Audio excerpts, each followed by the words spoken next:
Apocalipse capítulo 9, leremos os versos 13 ao verso 21.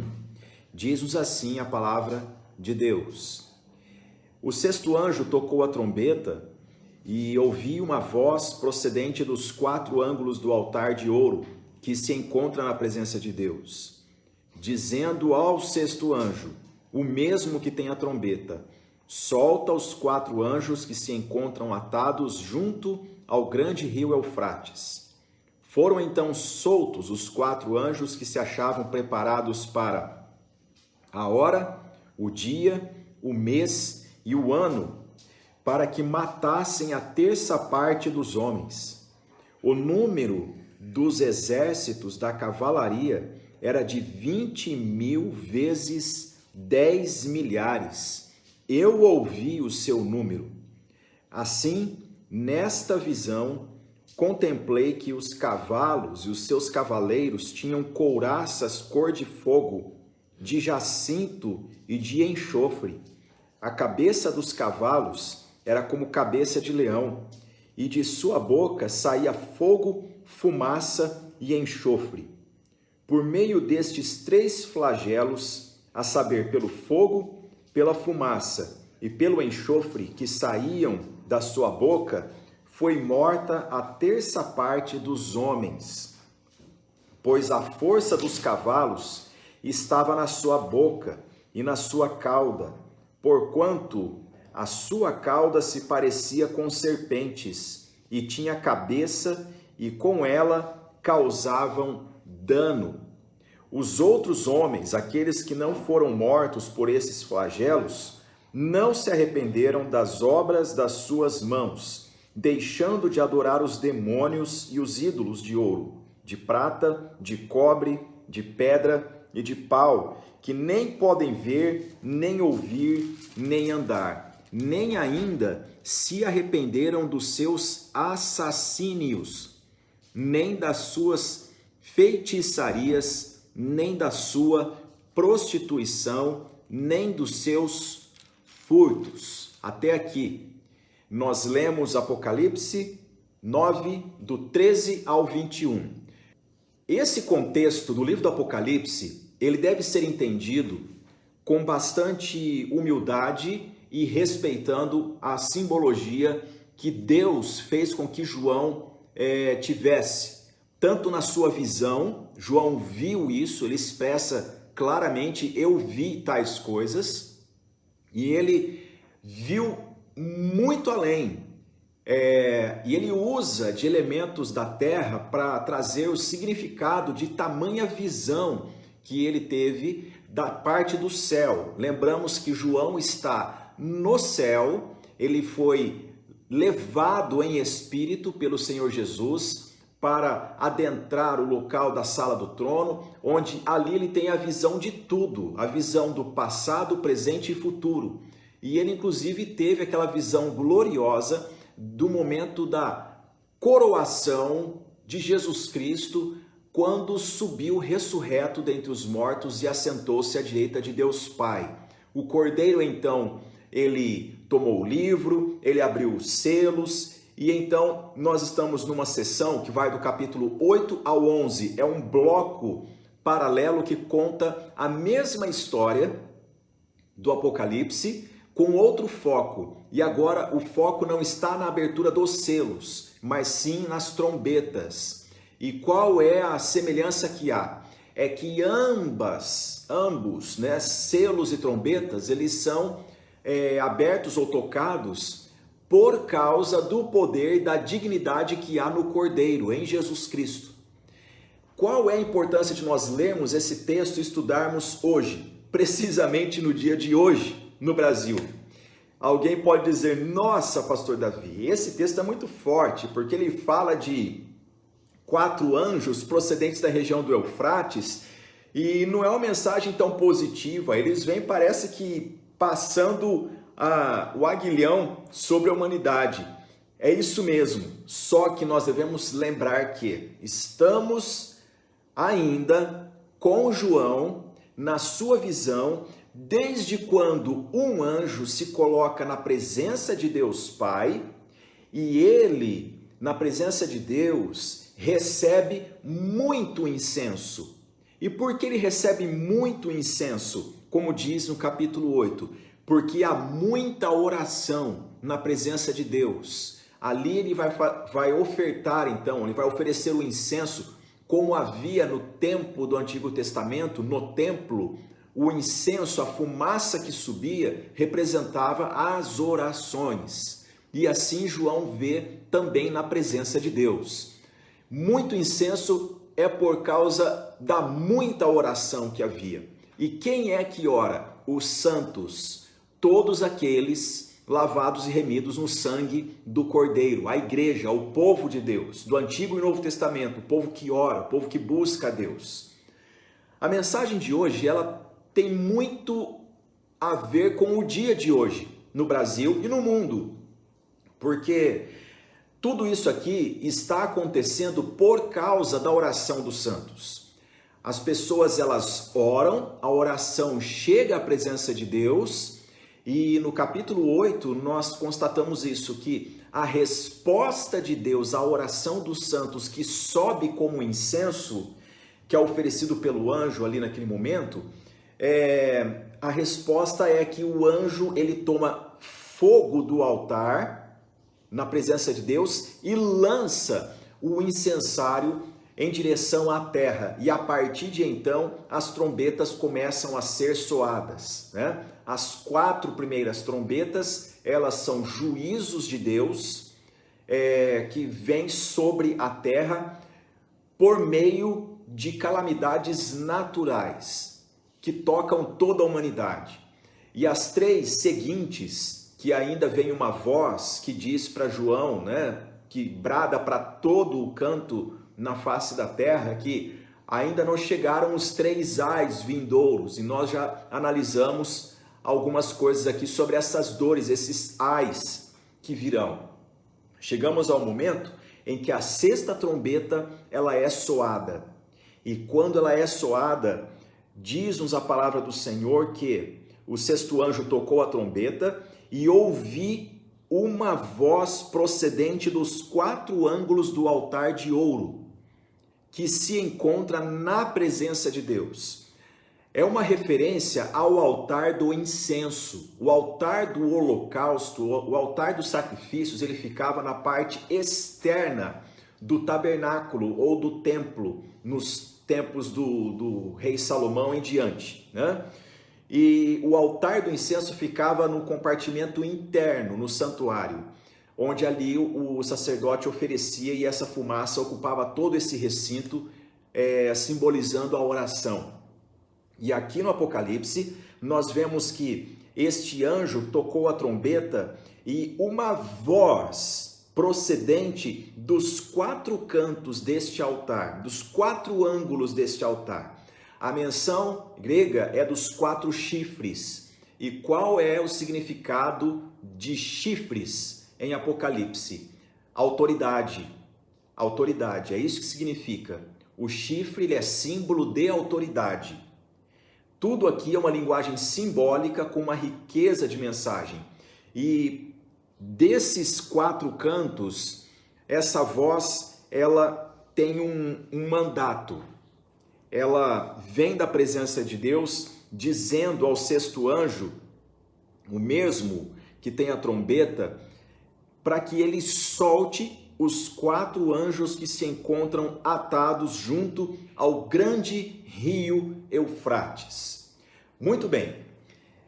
Qual é a importância de nós pararmos aqui e nós termos carinho com esta menção que o Senhor Deus faz João enxergar? O rio Eufrates é um rio existente até os dias de hoje. Nós sabemos muito bem que tanto o Tigre como o Eufrates se localizam na região do atual Iraque e Kuwait. A Mesopotâmia foi o nome dado por Alexandre o Grande por conta desses rios. Mesopotâmia significa terra entre rios. Eufrates é um dos grandes rios na história da humanidade. O livro do Gênesis expressa bastante a importância dele, dizendo que o jardim de Deus ficava na localização do Eufrates. Mas há uma outra colocação que o livro do Gênesis faz que é muito importante para nós aqui nesse momento. Qual é a primeira nação da terra que é mencionada na palavra de Deus? É a Assíria. E por que isso? Por vários motivos. Dentre eles é que quando o texto ele está sendo redigido por inspiração divina aos santos profetas, principalmente quando Moisés começou a escrever o Gênesis e tudo mais, a Assíria era uma grande nação, era um potentado, era uma ameaça às demais nações em volta. E também ao longo da confecção, da organização do cânon do Antigo Testamento, foi o momento em que o povo esteve cativo na Assíria e também na Babilônia. Eles conheciam muito bem o que quer dizer Rio Eufrates. A menção que eu quero trazer para vocês aqui da palavra de Deus é que o Rio Eufrates, ele era o limite da Terra Prometida. Ele era o limite do império, do grande império de Davi e Salomão. O que Davi começou a construir, e a palavra de Deus diz que pela instrumentalidade de Davi e pela obediência de Davi, Deus deu a ele paz e descanso de todos os inimigos em volta, inclusive da Assíria. A Assíria não atravessou o Eufrates para se arremeter contra o reino de Israel. E isso foi uma obra divina. Então o rio Eufrates ele tem um significado no Antigo Testamento muito importante. Ele é a divisa onde a terra prometida ela está localizada e de onde os inimigos não ultrapassam. Durante o império de Davi e Salomão, isso ficou muito claro para o povo de Israel. Tanto é que quando o povo pecou, o povo virou as costas para o Senhor, e isso começou ali em Roboão, neto de Davi. Ele dividiu o reino de Israel, o povo começou a virar as costas para o Senhor Deus, e então a consequência da idolatria, da rebeldia, foi que a Assíria atravessou o Eufrates e levou o reino do norte cativo para si. Quando Jonas recebe a incumbência de pregar em Nínive, ele fica apavorado e ao mesmo tempo ele não se sente confortável com a mensagem da misericórdia de Deus para aquele povo. Por quê? Porque os assírios eles eram conhecidos pela terrível prática de dizimar os seus inimigos ou então levá-los cativos para o seu território, mas em especial eles penduravam as cabeças dos grandes guerreiros da época nas muralhas de Nínive, que era a capital da Assíria. Então havia um terror que a Assíria plantava em toda aquela área, aquela região naquele tempo. Este é o significado de Assíria e Rio Eufrates e passar o limite da Assíria para dentro do território que ficava a Terra Prometida. O texto simbólico que nós temos aqui em Apocalipse nos diz que antes da volta do Senhor Jesus, chega um momento que um anjo ele recebe uma ordem de Deus para soltar 4 anjos que estão atados junto ao rio Eufrates. Não pode ser a geografia atual. Não podemos aplicar a geografia atual nesse texto. Ele é simbólico. A mensagem é: aqueles seres malignos que Deus conservou numa fronteira, numa região fronteiriça, para que não ultrapassassem, eles então serão liberados para que passem dessa linha. E por que que eles vão ter esta permissão de Deus? Nós vamos ver já já, no final deste capítulo, por que que Deus permite que esses seres ultrapassem. E fala de anjos aqui. E aí vem uma pergunta: esses anjos eles são bons ou ruins? Eu já mencionei aqui anteriormente, eles são malignos. E qual é a certeza que nós temos disso? A construção que há no texto que João emprega, ela está no tempo perfeito na língua grega. Logo, são anjos maus, não há dúvidas, são anjos maus, possuidores de malignidade. E a palavra de Deus nos afirma que há presença de seres espirituais demoníacos atuando sobre a terra. Disso não temos dúvida. Mas a palavra do Senhor também nos afirma que Deus, ele mantém certos anjos presos por conta da sua altíssima periculosidade. O Tártaro, que é mencionado no Apocalipse, é como se fosse a região a prisão de segurança máxima do inferno, onde estes anjos são guardados, são segurados. Mas aqui chega o momento que eles têm a autorização de romper a cerca, de passar desse limite e vir contra a humanidade. Em escatologia, nós lidamos com duas expressões teológicas: o já e o ainda não. O já e o ainda não. Essas duas declarações, elas nos acompanham no estudo. Isso é já? Isso é para agora? Isso é para logo mais? Ou ainda não é?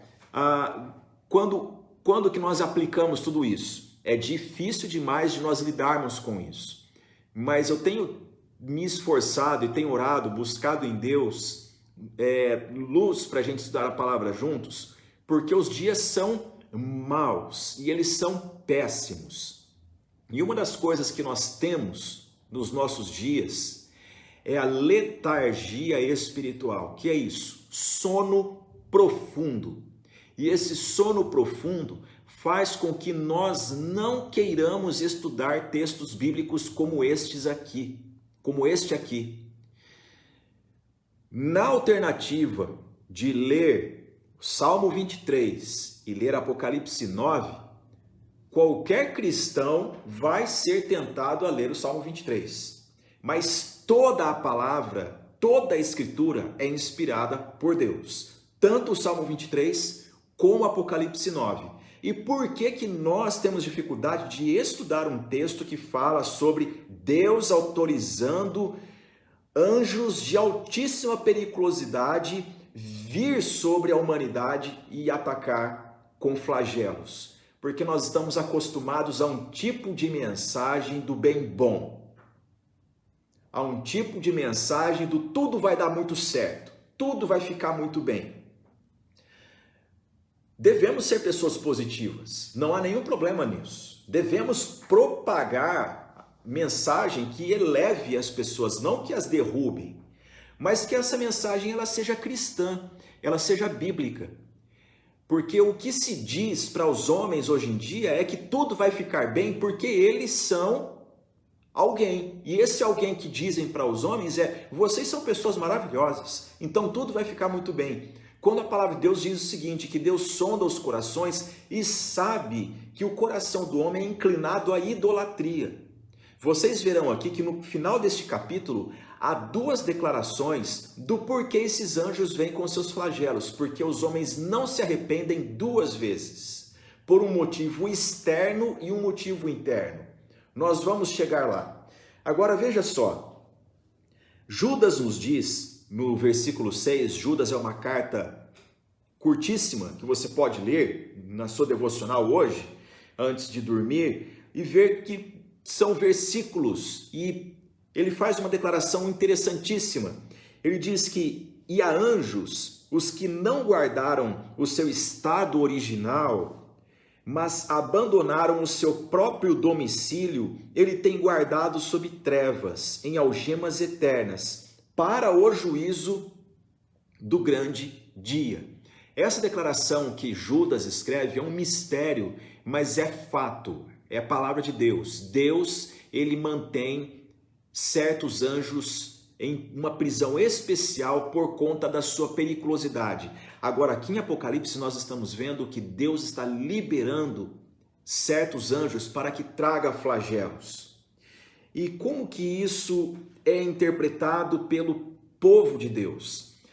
Veja bem, Deus, desde o Antigo Testamento, ele sabe dos intentos dos homens, das nações, e Deus também usava a má intenção de inimigos do povo de Deus para trazer juízo sobre o povo de Deus. quando o povo de Deus virava as costas para eles. Vocês se lembram bem que não foi uma nem duas vezes que isso aconteceu.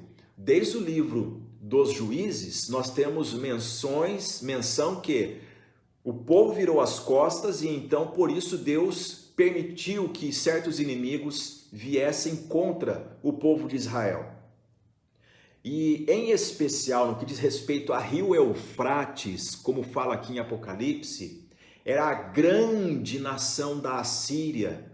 E Deus certa vez falou por boca do profeta Isaías, no capítulo 10.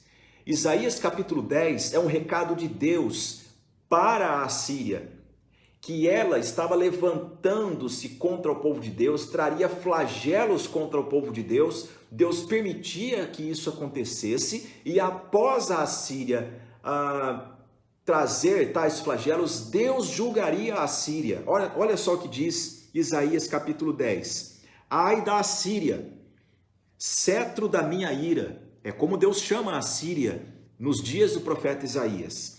A vara em sua mão é o instrumento do meu furor. Por isso acontecerá que, havendo o Senhor acabado toda a sua obra no monte Sião e em Jerusalém, então castigará a arrogância do coração do rei da Assíria e a desmedida altivez dos seus olhos. Ou seja, há uma obra de juízo que Deus realizaria em Jerusalém, em Judá, pelo cetro desses que estavam da além do Eufrates, e quando eles efetuassem, Deus então iria ao encontro deles julgar sua arrogância e altivez.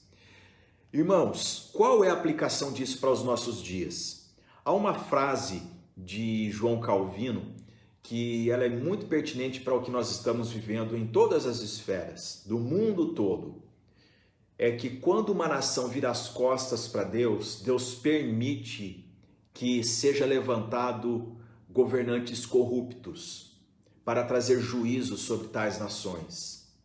Por que o mundo padece como padece? Não é por causa de um governante ou de outro, é porque o povo, a uma só voz, virou as costas para o Senhor e não se arrepende dos seus caminhos. Então Deus permite que juízos sejam levantados. Agora, se nós estivéssemos falando aqui sobre uma nação constituída de homens que se levanta contra outra nação, seria uma coisa.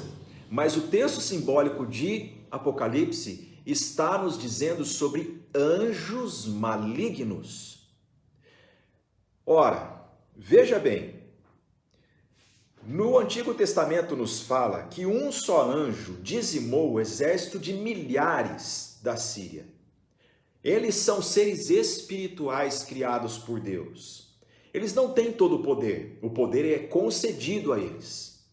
É uma autorização limitada e concedida pelo Todo-Poderoso. Agora, se um só teve tamanho poder, imagine 4. Só que esses 4 que são mencionados aqui, eles não estão sozinhos. Vamos acompanhar a leitura? O texto nos diz, no versículo de número 15, foram então soltos os 4 anjos que se achavam preparados, olha só, para o dia, para a hora, melhor, o dia, o mês e o ano, para que matassem a terça parte dos homens. Então há uma data específica de julgamento sobre a humanidade que Deus autoriza que tais seres infernais executem este juízo sobre estes homens. E quem são estes homens? Como nós já meditamos no capítulo 9, versículo 4, o texto está falando sobre homens impenitentes que não têm a marca de Deus. A pergunta hoje aqui evangelística e importante é: você tem convicção, o Espírito de Deus testifica ao teu espírito de que você é filho de Deus? o Espírito de Deus assegura você de que você é uma pessoa sim salva em Cristo Jesus, ou você é uma pessoa religiosa que tem assentimento intelectual e religioso pelo cristianismo e você fica enfeitando esse cadáver para o velório, mas ele há de ser sepultado. Nós precisamos trazer essas reflexões, porque os dias são maus. E se eu viesse aqui para dizer para vocês, olha, eu profetizo maravilhas para vocês, eu estaria indo contra aquilo que a Escritura diz, porque nós somos ministros do Evangelho, e o Evangelho é a boa notícia de que Deus, ele está sim salvando os homens. E por quê? Porque há uma ira dele que também está sendo derramada. E nessa época de pandemia, todas as pessoas estão sem eixo, sem direção, e nós precisamos apontar o seguinte: é necessário que os homens se quebrantem e se voltem para Deus. É necessário que os homens se voltem de coração para o Senhor, porque Deus sim derrama do seu juízo sobre a humanidade que troca a glória dele pela glória humana e até mesmo pelo culto aos demônios.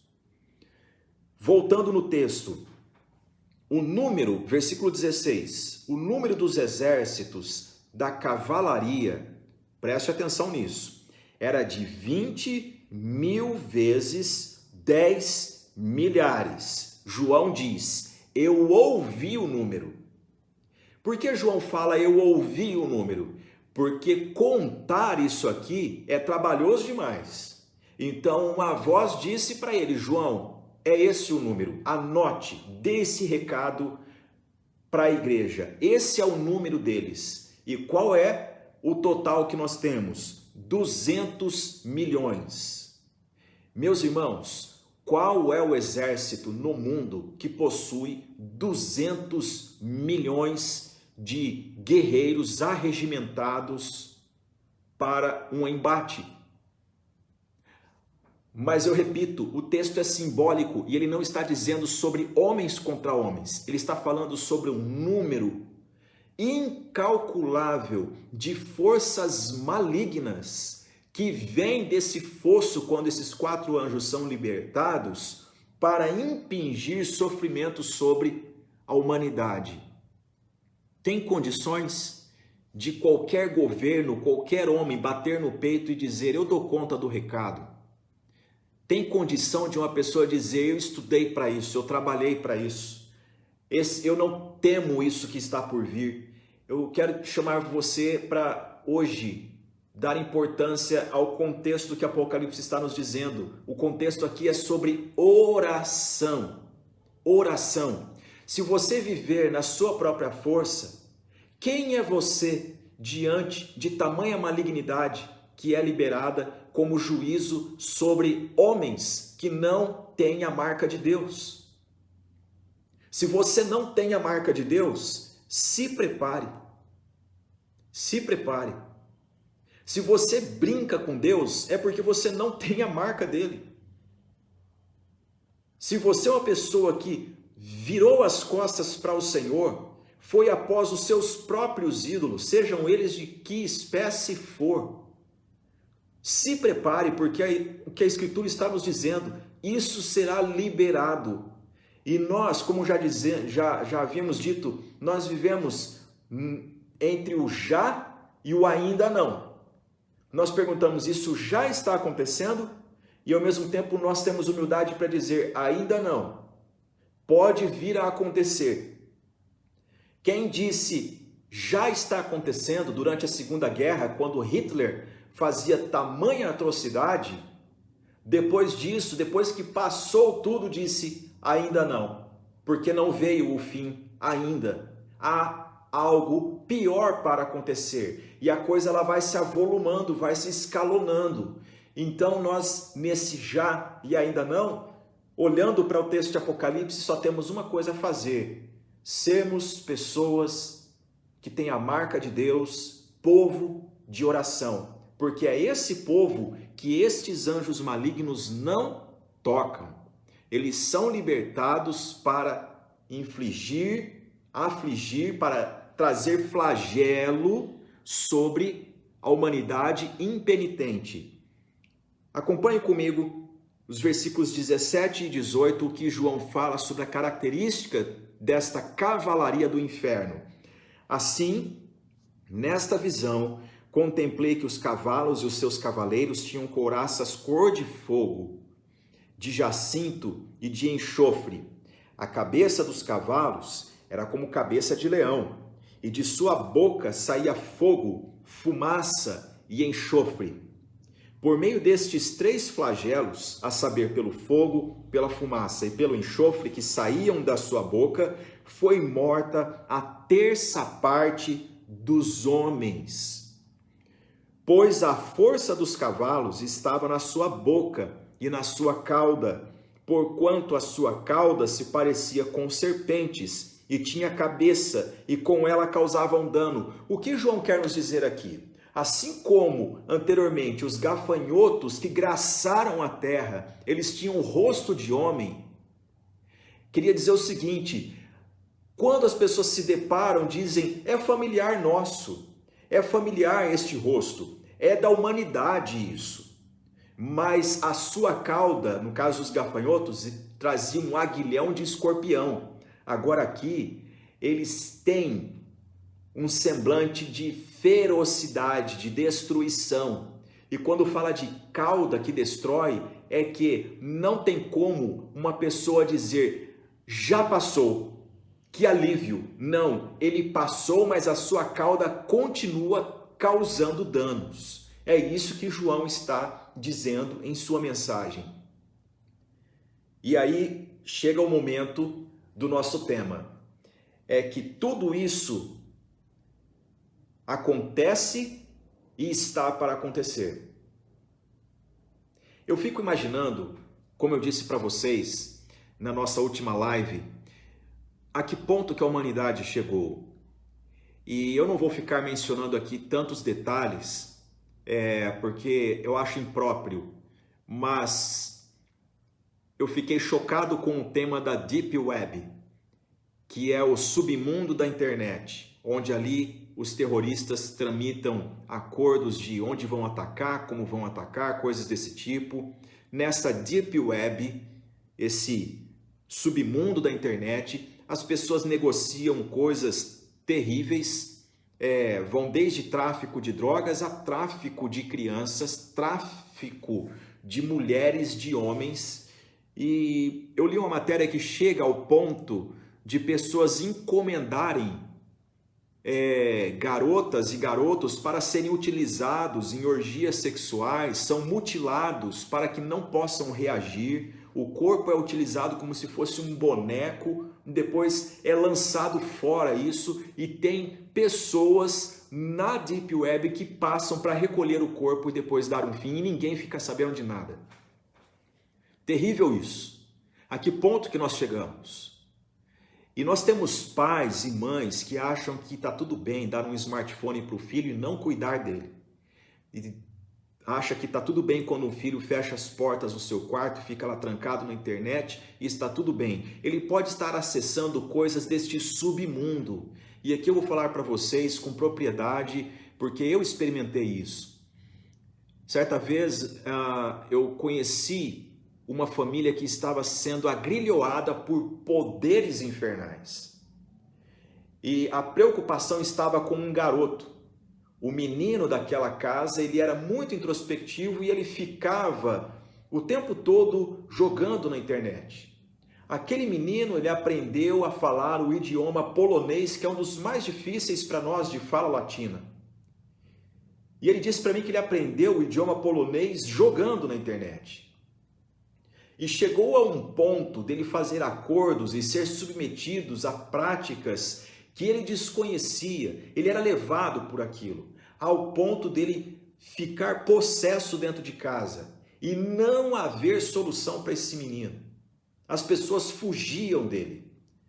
Só houve verdadeira libertação para ele quando os pais submeteram a vida deles, o casamento deles, a casa deles, ao ensino da palavra de Deus, ao senhorio de Cristo. Esse menino então recebeu oração, foi liberto pelo poder do nome de Jesus e hoje ele está bem, graças a Deus. Mas tudo por causa de um submundo de internet que ele teve contato.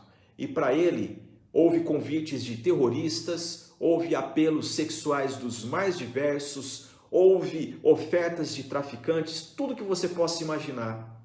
Porque existe um mundo invisível debaixo do nosso nariz que nós muitas vezes dizemos, eu estou ocupado com outras coisas para dar atenção a isso.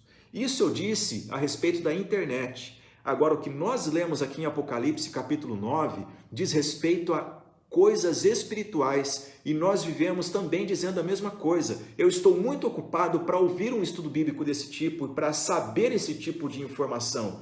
Meus irmãos, nós não sabemos se é o já ou se é o daqui a pouco, se nós estamos no ainda não, mas o fato é que estes seres malignos, eles desgraçam qualquer pessoa que não tem a marca de Deus.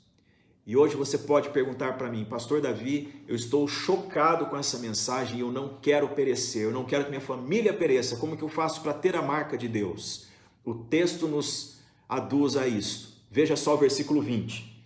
Os outros homens, aqueles que não foram mortos por esses flagelos, não se arrependeram das obras das suas mãos, deixando de adorar os demônios e os ídolos de ouro, de prata, de cobre, de pedra e de pau, que nem podem ver, nem ouvir, nem andar. Ou seja, pessoas que se assentam no seu orgulho e não saem. O orgulho é um ídolo. Ele é o ídolo dos ídolos. E por conta disso, qualquer matéria-prima que o homem encontra na sua frente, ele esculpe, faz uma imagem e diz, meu amor, minha vida, meu Deus, e fica ali prostrado diante dessa imagem.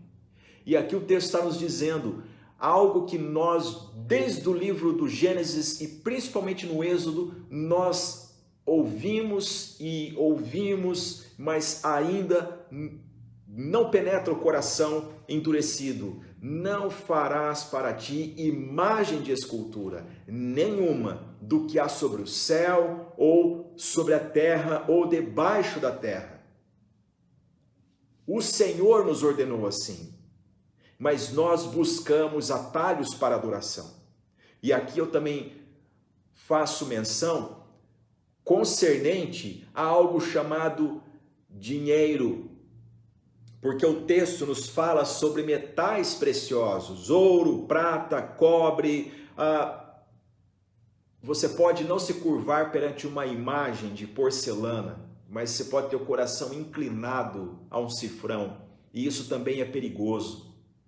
Também é perigoso. Jesus advertiu a esse respeito. Não sou eu que estou falando. No Sermão do Monte você encontrará Jesus declarando isso, que é impossível, que não tem como o homem adorar a Deus e as riquezas. Ele tem que sair desta dupla adoração. O texto de Apocalipse nos diz que tais pessoas, mesmo com tamanho flagelo que virá sobre a humanidade, não se arrependeram. Como ter a marca de Deus? Busque no Senhor arrependimento segundo o Evangelho. Deus, quebranta meu coração. Eu quero me arrepender segundo a tua vontade. Eu quero ser uma pessoa que tem a marca de Deus e que não é atingido por tais flagelos, que hão de vir antes da volta de Jesus. E o texto de Apocalipse 9, 21 nos diz, nem ainda se arrependeram dos seus assassínios. Onde é que um homem comete o assassínio?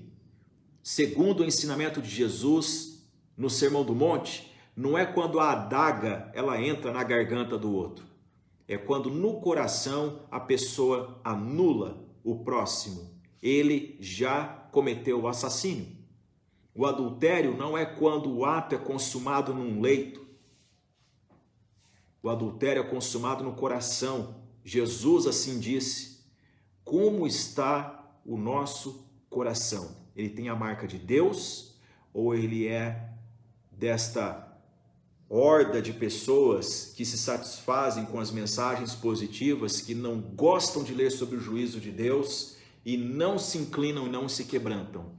O texto nos diz que tais pessoas não se arrependeram dos seus assassínios, nem das suas feitiçarias, nem da sua prostituição, nem dos seus furtos. Apocalipse está nos dizendo que mesmo assim, tais pessoas mantiveram um coração de pedra, sabendo que forças do inferno estavam atacando sob a autoridade do juízo de Deus.